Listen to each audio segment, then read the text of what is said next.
Kenegrian Trumon merupakan bagian dari salah satu hulu barangan Kesultanan Aceh di daerah yang sekarang disebut Aceh Selatan. Bangunan benteng Kuta Bate dibangun ketika Kerajaan Trumon dipimpin atau di bawah pemerintahan Tengku Raja Pansuri Alamcah yang juga dikenal dengan sebutan Tengku Raja Batak. Dalam masa ini pula, Trumon meraih kejayaannya sehingga berhasil mencetak mata uang sendiri sebagai alat tukar yang sah. Tengku Raja Batak ini merupakan raja ketiga menggantikan ayahnya yang bernama Tengku Raja Bujang yang sebelumnya menerima tahta dari kakeknya yaitu Tengku Raja Jakpar selaku pendiri Kerajaan Trumon dan Kerajaan Singkil. Rakan sahabat Hasan News yang budiman, sebelum lanjut, tekan dulu subscribe, like dan share agar sejarah Aceh lebih terpandang di mata dunia.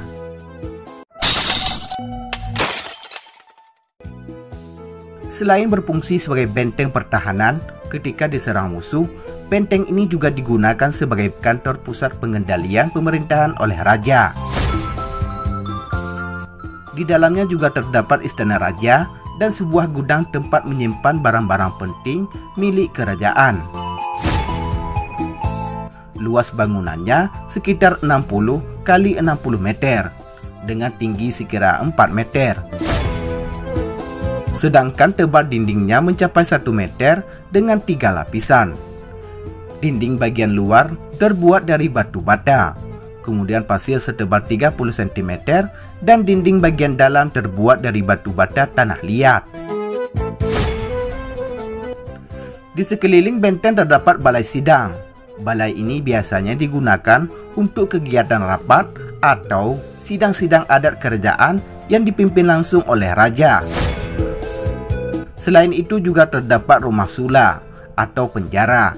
Sula adalah besi-besi yang diruncingkan dan terpancang di tanah sebagai tempat hukuman mati bagi penjahat yang divonis hukuman mati.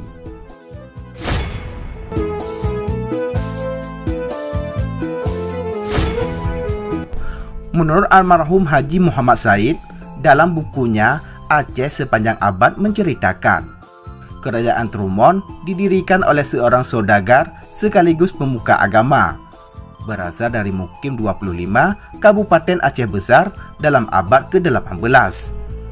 Ia tidak lain adalah Labai Dafa, yang nama aslinya adalah Tengku Jakpar.